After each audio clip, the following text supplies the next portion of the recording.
열왕기상 11장 39절을 드리겠습니다.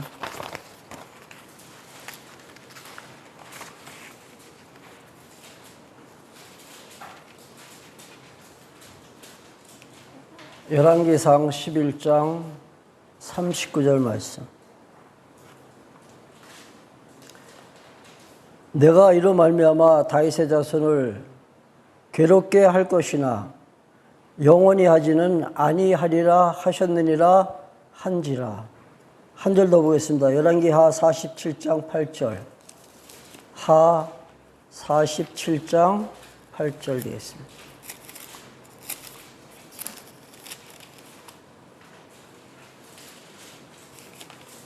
아니네요. 제가 47장이 아닌데 제가 잘못 불렀네.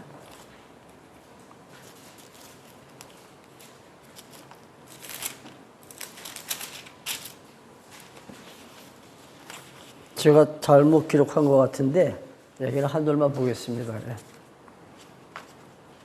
다윗의 자손을 영원히 괴롭히지 않겠다라는 말씀이 이 열왕기 상하의 요절 말씀입니다.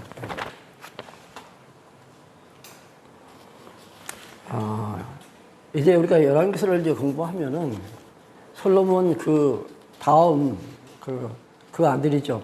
여로보암이 이제 왕위를 이제 계승할 때 나라가 르호보암입니다. 죄송합니다. 르호보암이 이제 왕위를 계승받아 이제 통치할 때 나라가 이렇게 이제 분열이 되죠.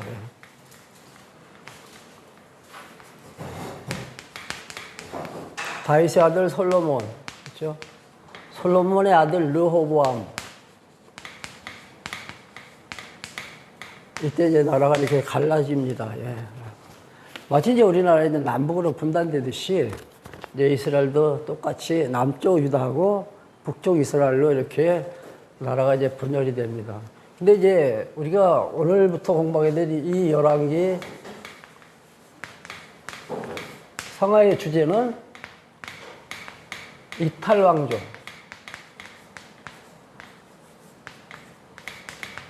그러니까 다윗 왕조를 벗어난 이탈왕조죠. 이탈왕조는 반드시 하나님께서 멸하신다. 이게 주제입니다. 왜 그러죠?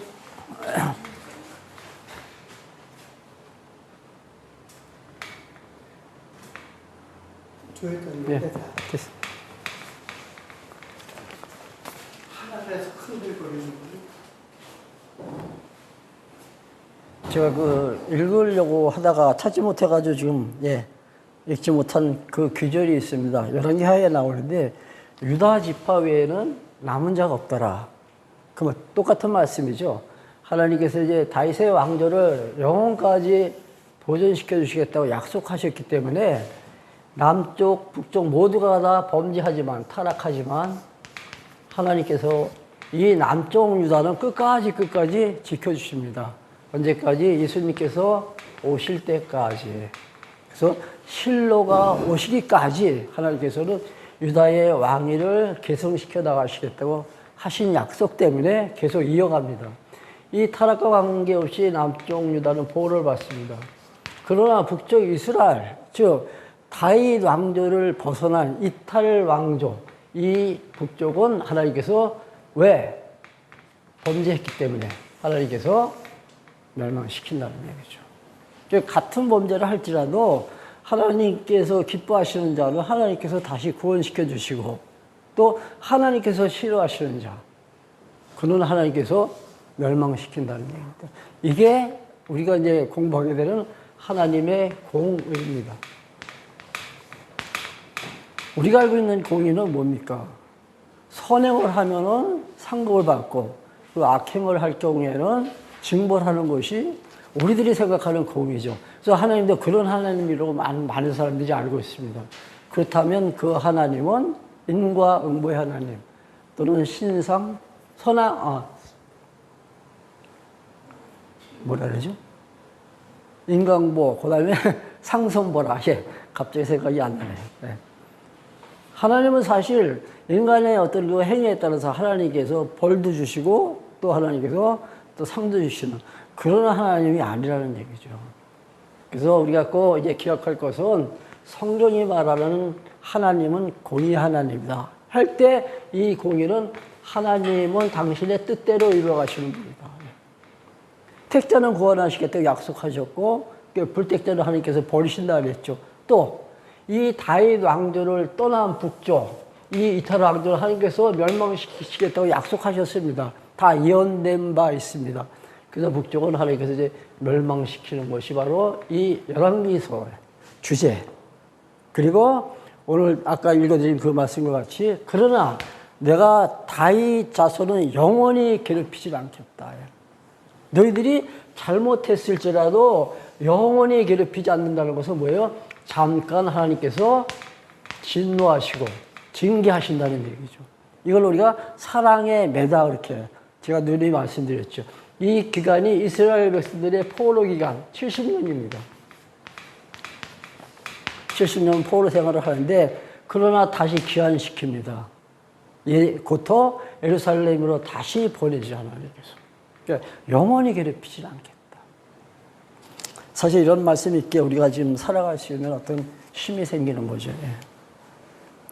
그래서 이 열왕기 상하를 사람들이 이제 접근할 때 바라보는 그 시선, 즉 열왕기 상하를 보는 관점이죠. 관점이 다양합니다. 사회주의자들. 그러니까 저들은 이제 그 정부, 그 국가의 어떤 비리를 봤을 때 그걸 이제 척결하기 위해서 다시 말하면은 다시 정화시키고 공공의 이익을 위해서 그래서 앞에서 이제 싸우는 사람들이잖아요. 그렇죠? 그 사람들이 바로 사회주의자들입니다. 근데 누구냐 하면은 이제 이렇게 나라가 분열될 때 북쪽은 여로보암이 느밧의 아들 여로보암이다 이렇게 이제 표기가 됩니다. 그러나 이 르호보암은 다윗의 아들 르호보암 그리고 북쪽의 이 여로보암은 느밧의 아들 여로보암 이렇게 나눠집니다. 그러니까 정통성이 없는 북왕조. 그러나 이 남쪽 이 다윗 왕조는 정통성을 지닌 다시 말하면 하나님께서 약속하신 왕국이라는 얘기죠. 그리고 또 하나의 관점은 뭐냐면은 제가 설명하다 이제 말했는데 그래서 이제 그 여로보암이 나라를 이렇게 갈라가지고 북쪽에다가 이스라엘을 이제 세울 때 그때 이제 명분이 있어야 되잖아요. 근데 마침 이 솔로몬이나 이 르호보암이 과중한 세금을 갖다 부과시킵니다. 그 백성들은 살기가 굉장히 좀 힘들어지겠죠.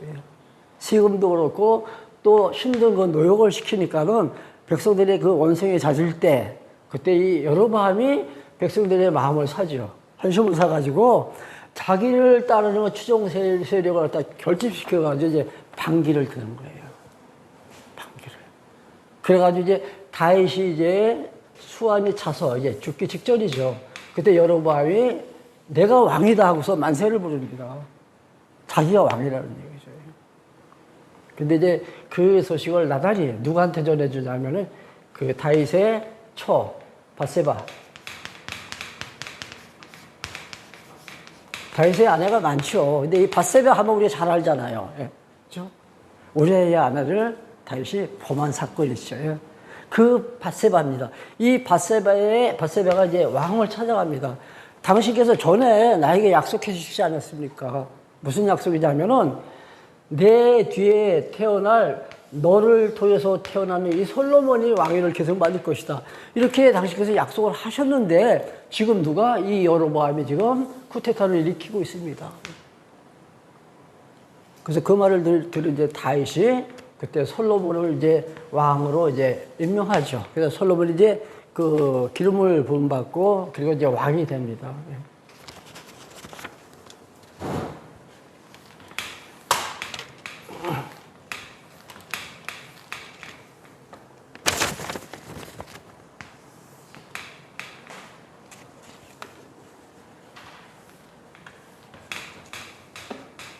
근데 솔로몬이 이제 왕에 즉위하죠. 그리고 나서 하는 게 성전을 갖다 건축합니다. 그 성전 건축할 때 사실 그 성전을 세울 만한 어떤 그 제목도 없어요. 그리고 또 그 건축할 수 있는 그런 뭐라 그럽니까? 목수라든가, 예, 석공 등등 해가지고 기술자가 없는 상태에서 성전을 지금 지켜야 되는데 사실 이 성전은 다윗이 지려고 했죠. 근데 하나님께서 막으셨습니다. 그래서 네 아들 솔로몬 때 내가 성전을 짓게 하시겠다. 이렇게 말씀하시죠. 그래서 이제 성전을 지을 때 마침 하나님께서 이제 도울 자를 보내주십니다. 그 북쪽에 레바논이라는 지역이 있습니다. 레바논. 그쪽에 왕의 이름이 갑자기 생각이 안 나네. 두로왕. 예.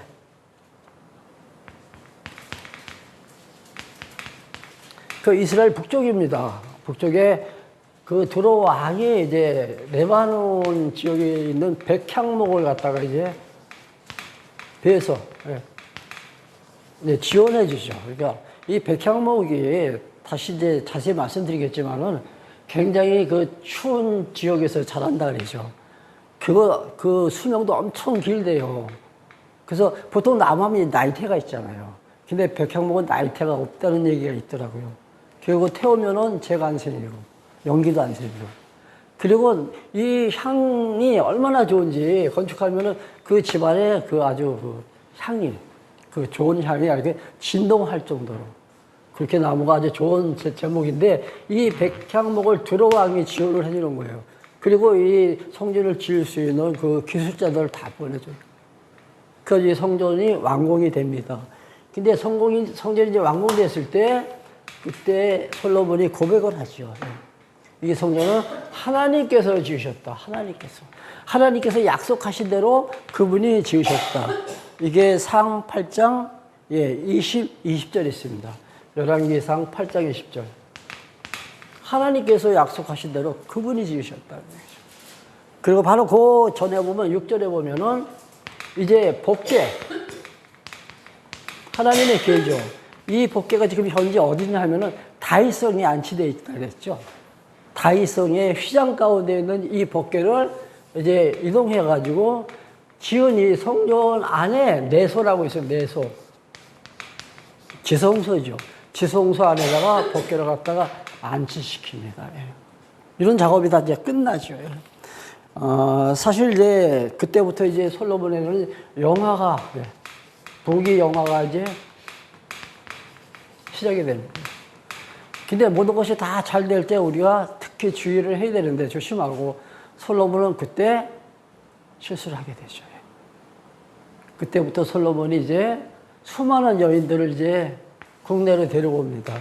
그러니까 왕비도 수많은 이방 여인들을 데려다 왕비로 삼고 후궁돌 그리고 뭡니까? 시녀들인가요? 다 합치면 한 1000명 정도 된다 그러잖아요. 솔로몬이 데리고 있는 그 여인들이 1000명 정도 하는 거예요.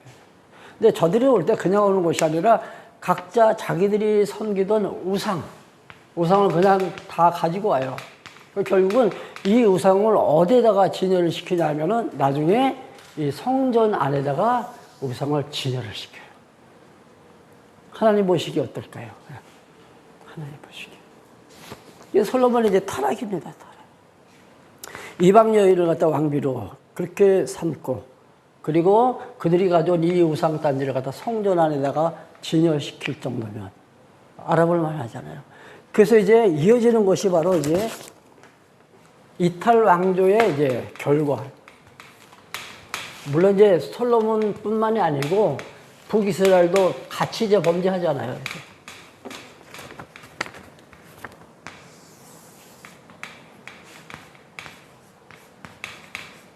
제가 이제 그 주보에다가 이렇게 기록을 했습니다. 이탈 왕조의 결과.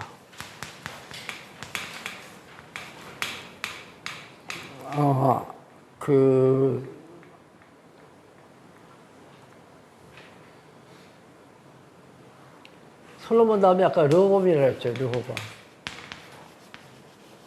근데 솔로몬뿐이 아니라 이 르호보암도 이제 그 세금을 많이 이제 부과시켰죠. 이제 백성들이 많이 어려움을 당할 때 그때 북쪽에 여로보암, 아까 제가 이 말씀을 잘못 들은 것도 같아요. 아까 제가 아도나이라 그랬나요? 아도나이가 반역을 일으켰다 그랬죠? 아까 솔로몬의 제가 지금 솔로몬에게 반역된 게 아니라 다윗 왕의 제 아들을 솔로몬 삼을 때 아니 처음에 제가 서두 시작할 때 그때 다윗의 아들 이제 솔로몬이 이제 왕위를 계승받아야 되는데 이때 이제 아도나이가 반역했다고 말씀드렸죠. 아까 지금 혼선이 와서 그래요. 근데 이때는 이제 여로보암이 이제 반기를 듭니다. 이 여로보암은 누구냐면 솔로몬의 이제 휘장수예요. 휘장수. 근데 이제 그 솔로몬을 이제 모셨던 이제 그 장군이 자기 주군한테 이제 등에다 칼을 대는 거나 마찬가지죠. 그래서 이제 여로보암이 이제 그 백성들을 갖다 이제 그러니까 열지파반 백성들의 이제 마음을 이제 사가지고 북쪽에다 이제 나라를 이제 건립을 합니다. 이걸 우리가 이제 북이스라엘이라 그러죠.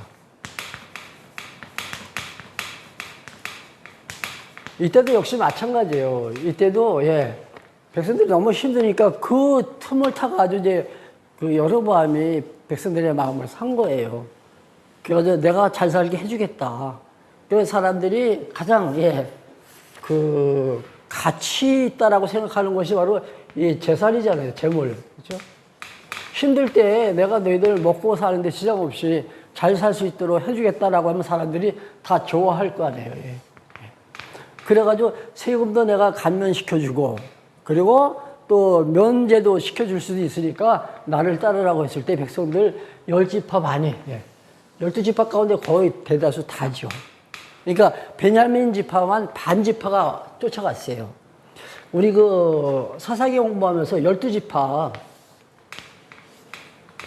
이스라엘에 이제 12지파 이렇게 분배받잖아요. 땅을 분배받을 때 이 남쪽 여기는 유다가 분배받습니다. 남쪽을. 그리고 이 유다의 어깨에 여기 이제 베냐민이 있어요. 베냐민 지파가. 근데 이 반지파가 이제 북쪽으로 쫓아간 거죠. 근데 이 유다 지파를 남쪽에다 이렇게 하나님께서 위치시킨 것은 남북이, 제가 이제 이 성경을 보면서 그 생각이 들더라고요.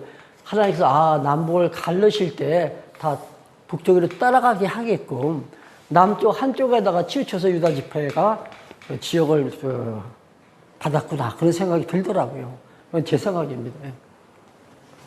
그래서 이제 북쪽 이스라엘이 국호입니다. 북쪽은 이스라엘이 국호예요.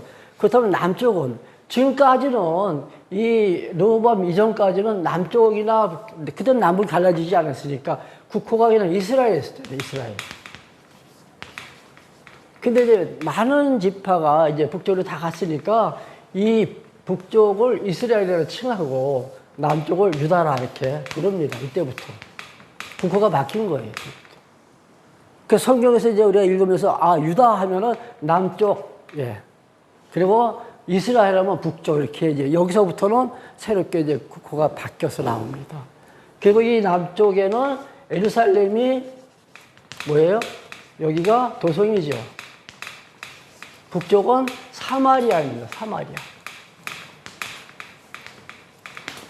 그 예루살렘 안에 성전이 있잖아요. 그러니까 이스라엘 백성들이 하나님 만나기 위해서 그 성전에 가서 제사를 드리는데 이스라엘 남쪽 사람들은 이 성전이 여기 있어요. 예루살렘에 여기.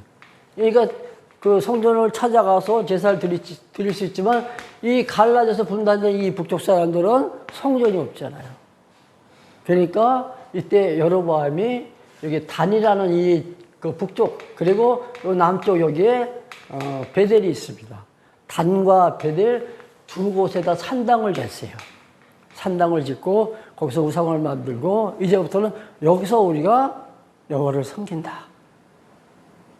사실 우리가 그 지금까지 공부한 내용 가운데 하나님께 제사 드릴 때는 제사장이 있어야 되고 레위지파 사람 제사장 그리고 반드시 성전에서 그렇죠? 그리고 하나님 기뻐하시는 재물 가지고 하나님께 바칠 때 하나님 받으신다 그랬잖아요. 근데 남쪽 유다는 예루살렘에서 제사를 드리니까 그게 다 가능하지만 북쪽은 성전도 없고 그 레위지파 사람도 제사장이 아니에요. 자기들이 이제 입맛에 맞는 사람을 제사장으로 이렇게 뽑아가지고 세웁니다.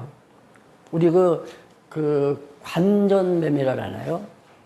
관직에 세울 때 돈 받고 세우듯이 제사장 세울 때도 마찬가지예요. 돈 받고 제사장을 세웠어요. 그러면서 이제 북쪽이 이제 타락하게 됩니다. 근데 북쪽만 타락하는 것이 아니라 남쪽도 역시 타락한다는 얘기죠. 이게 사실은 문제입니다.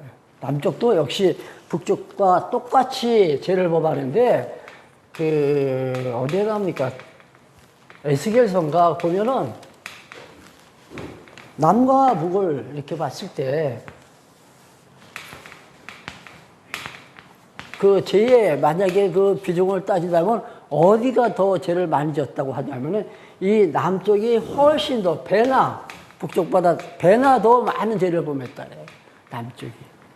타락의 그 정도를 갖다 만약에 비교했을 때 남하고 북이 있다면은 훨씬 더 많이 범죄했다는 거죠. 근데 이 남쪽은 하나님께서 구원시켜 주세요. 북쪽은 범죄했다고 멸망시키고. 똑같이 하나님께서 징계는 하지만은 하나님은 결국은 남쪽은 보호해 주십니다. 구원해가지고 보호해 주신다는 얘기죠. 그리고 이제 그 남쪽, 우리 자세히 또 이제 살펴보겠지만은 이제 다윗이 죽으면은 반드시 그 아들, 이렇게 나옵니다. 그 아들 솔로몬이 죽으니까 그 아들 역시 똑같이 그 아들 르호보암이 죽으면 또 그 아들 계속 그렇게 설명해요. 성경에서. 그러면서 이 죽은 이제 선왕들은 어디 다윗의 묘실에 장사되었더라. 계속 그렇게 나옵니다. 같은 묘실에 장사됐다는 건 뭡니까? 예. 같은 그 자손이 이제 왕으로 이렇게 계승을 받았다는 얘기죠. 근데 이 북쪽은 이제 여로보암이 3대인가 만에 여로보암 그 왕조가 끝납니다.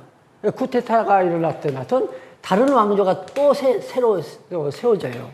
이게 3대 내지 4대씩 이렇게 갑니다. 3, 4대씩. 그래서 결국은 721년에 북쪽 이스라엘은 아수르에서 완전히 패망당하죠. 이게 아수르 제국입니다. 아수르에서 북쪽 이스라엘이 패망을 당하는데 왕조가 계속해서 이게 끊어진다는 거예요. 단절되고.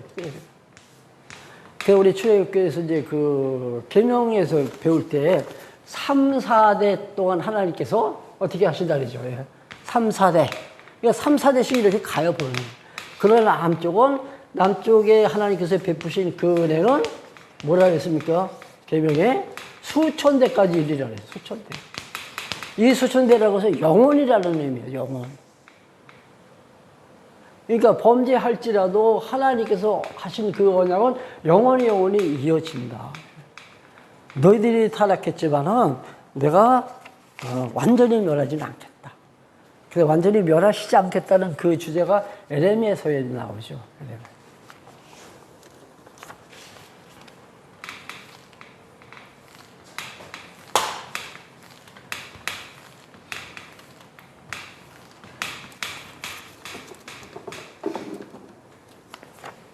자, 이제 북쪽은 721년에 이제 멸망당하고, 근데 이때 하나님께서는 선지자를 보내죠. 이 북쪽에다 보내는 거, 북쪽에다 선지자를 보내는데 그 대표가 혹시 아시나요? 엘리야, 엘리사. 엘리야는 엘리사를 이제 북쪽에다 이제 하나님께서 보내세요. 그럼 선지자가 가서 그 회개를 촉구하잖아요. 근데 우리 생각에는 남쪽 유다에 하나님께서 선지자를 보냈을 때는 너희들 회개하고 돌아오라는 얘기죠. 이게 회개가 돌아오라는 얘기잖아요. 돌아와서 나를 경외하며 살라. 그래서 선지자를 남쪽에 보내는 거예요. 근데 북쪽에 선지자를 보낼 때는 하나님께서 구원해서 다시 내가 보호해 주겠다. 이게 아니에요. 너희들 이렇게 살면은 내가 너희들 멸망시킨다. 가서 선포하는 내용이 그겁니다. 그러면 이 교훈을 누가 받아야 돼요? 북쪽이 받아야 됩니까? 남쪽이 받아야 됩니까? 남쪽이 받아야 되죠. 북쪽이 이렇게 타락하니까 하나님께서 멸망시키시는구나를 남쪽이 교훈 삼아서 들어야 된다는 얘기죠. 그래서 아까 제가 처음에 서두에서 이렇게 찾다가 못 찾은 게 바로 그거예요. 그 앞에서 이렇게 나옵니다. 다음 시간에 제가 찾아가지고 다시 말씀드릴게요.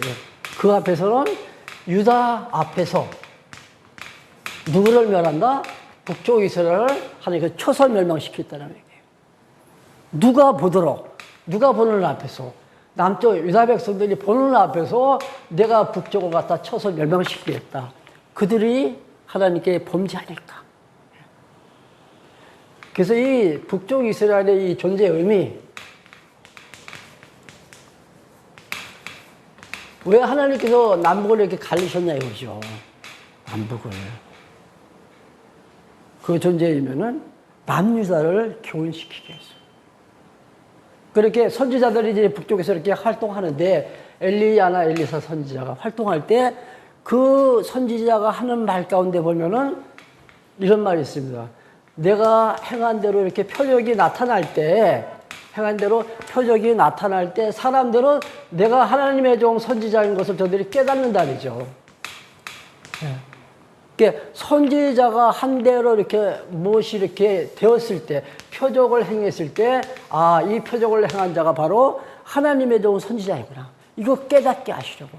그 하나님의 종이 지금 북쪽에 가서 지금 하나님의 말씀을 지금 전하는 거예요. 근데 저들이 말을 안 듣죠. 결국은 저들은 망합니다.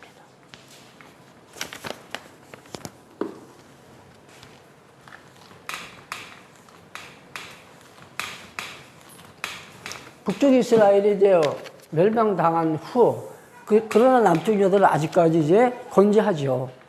조금 후에 언제 망합니까? 남쪽 유다는 587년 주전 587년에 완전히 예루살렘 성이 완전히 함락되죠. 완전히 이때 망하는 거예요.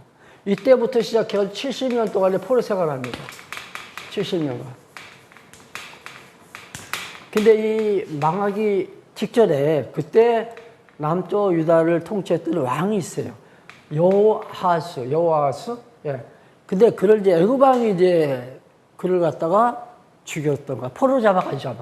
포로로 잡아가고 그 아들 여호야김을 갖다가 또 세웁니다. 근데 이 여호야김은 바벨론에서 이제 포로로 잡아가요. 이게 바벨론 포로 생활을 하는 겁니다. 그 여호야김을 바벨론에서 포로로 잡아가고 대신 여호야긴, 다른 사람은 몰라도 돼요. 이 여호야긴, 이 왕은 기억하시면 좋습니다. 자, 여호아스가 이제 애굽에 이제 포로로 잡혀갔을 때 애굽 왕이 여호야김을 갖다 이제 왕으로 세우고, 이게 그 선지자나 뭐 제사장이나 이스라엘에서 유다에서 세우는 것이 아니라 애굽 왕이 세운 거예요. 여호야김을. 근데 이 여호야김은 바벨론 왕의 포로로 잡아가고 대신 여호야긴을 세웠어요. 여호야긴을. 그 다음에 여호야긴도 역시 바벨론의 포로로 잡혀갑니다. 그리고 그 다음에 세워진 왕이 시드기야예요. 근데 시드기야는 이제 눈이 다 뽑혀가지고 이제 포로로 잡혀가죠. 예. 그래서 이제 시드기야가 죽고 누가 남아있냐면은 그 바벨론의 포로로 잡혀간 왕 중에서 여호야긴만 남습니다. 여호야긴. 근데 이게 열왕기 마지막 부분에 보면은 이 여호야긴을 바벨론 왕이 여호야긴이 죽는 날까지 선대했다는 거죠. 대접한 겁니다. 이게 열왕기 상하의 끝이에요, 여기가. 그러니까 북쪽은 하나님께서 이탈했기 때문에 완전히 멸망시켰지만 남쪽은 하나님께서 지금 계속 지금 지켜 보호해 주신다는 얘기잖아요. 그래서 여호야긴이 이제 살아남은 거예요.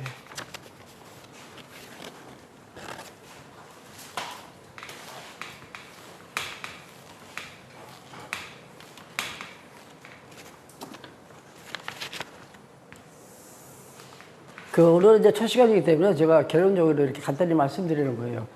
그 다음 시간에 이제 자세히 이제 설명을 합니다. 예. 그래서 이제 그 남쪽 유다 587년이라고 했죠. 예. 그때 이제 포로로 잡혀갔는데 포로 기간이 70년. 근데 이제 이 70년이 70년이 이제 끝났을 때 그때가 이제 바사 제국이 등장하죠. 바사 제국이. 이때까지는 이제 바벨론 제국입니다. 바벨론. 그래서 이제 유다 백성들이 바벨론에 지금 포로로 잡혀가 있는데 바사 제국이 바벨론을 쳐서 멸망시키고 그리고 그 바벨론 그 도성 127도성이라 합니다. 127도성에 지금 분산 수용된 남쪽 유다 백성들을 갖다 이제 고국으로 이제 귀환시킵니다. 너들 가서 허물어진 그 성전 다시 지어라. 네, 다시 지어라. 근데 그때가 이게 여기가 이제 역대기가 여기 역대기 이제 마지막 부분은 보면 이제 이 내용이 나와요. 예. 이게 이제 남아있는 유다 백성들을 이제 귀환시키는 장면이 나옵니다. 그걸 이제 바사왕 고레스가 이제 명령을 하죠. 그러니까 아까 지금 열왕기서는 이제 그 여호야긴이 그 바벨론 왕의 선대를 받는 장면으로 끝났다면은 이 역대기는 이제 70년이 마치면서 어떻게 다시 귀환하는 그 내용이 나온다는 얘기예요. 여기까지가 이제 역대기 끝입니다. 역대기 상하. 그리고서 이제 이어지는 게 뭐냐면 에스라, 느헤미야, 그 다음에 에스더 이렇게 이제 이어지죠. 이렇게 해가지고 사실 끝납니다. 역사서가. 근데 이 역대기 맨 마지막에 보면은 이제 여기 한번 찾아볼까요? 역대기 맨 마지막.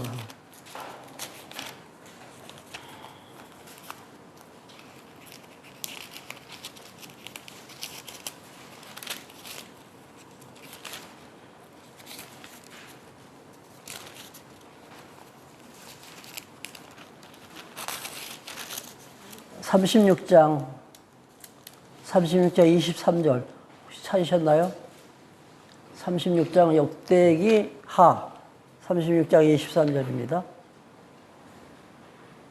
제가 한번 읽어볼게요. 바사 왕 고레스가 이같이 말하노니 하늘의 신 여호와께서 세상 만국을 내게 주셨고 나에게 명령하여 유다 예루살렘의 성전을 건축하라 하셨나니 너희 중에 그의 백성된 자는 다 올라갈 자, 예루살렘으로 가라는 얘기죠.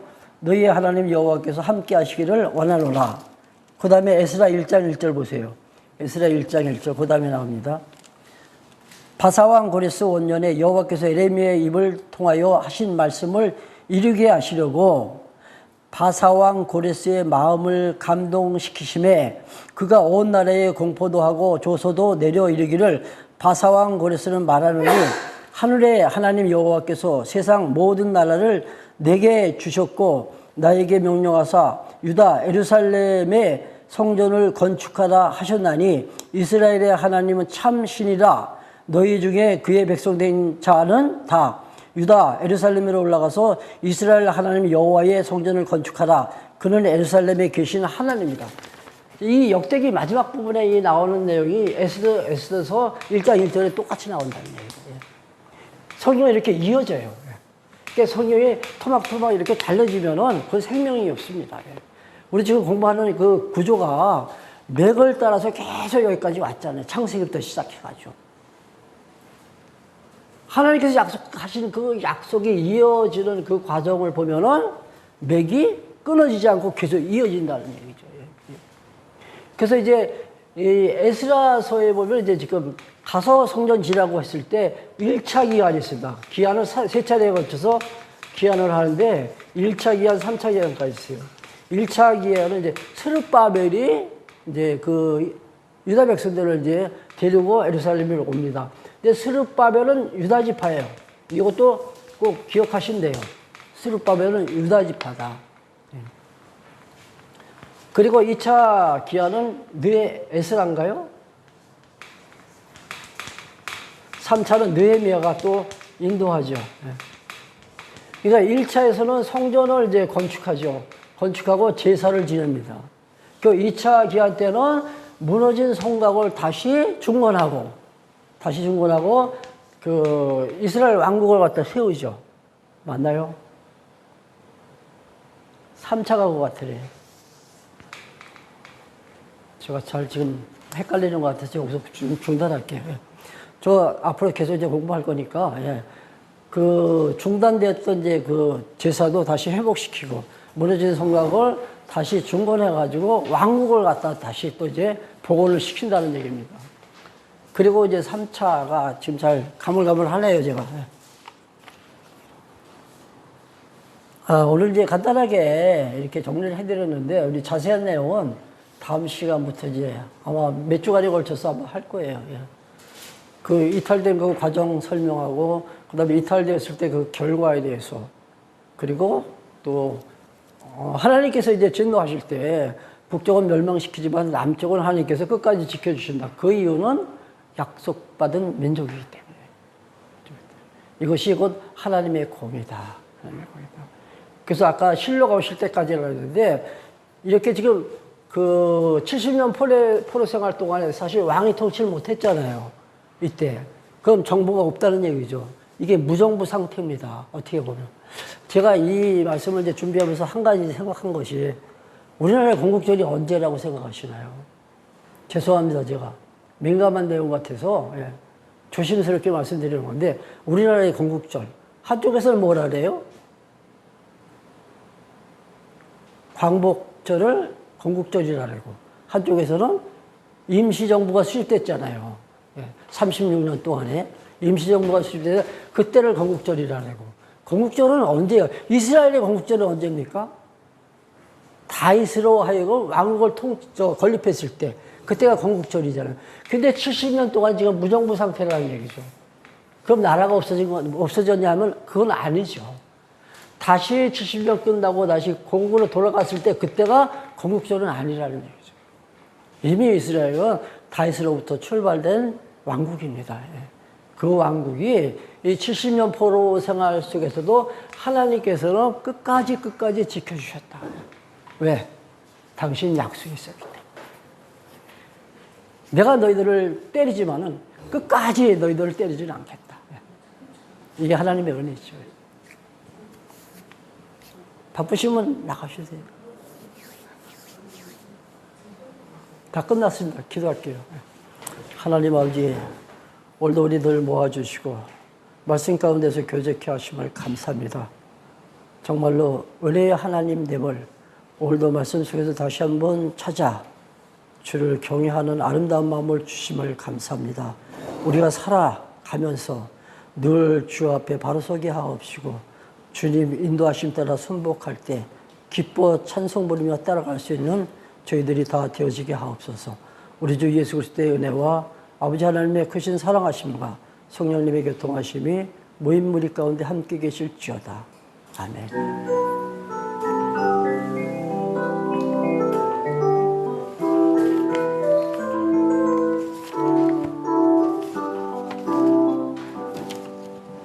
감사합니다.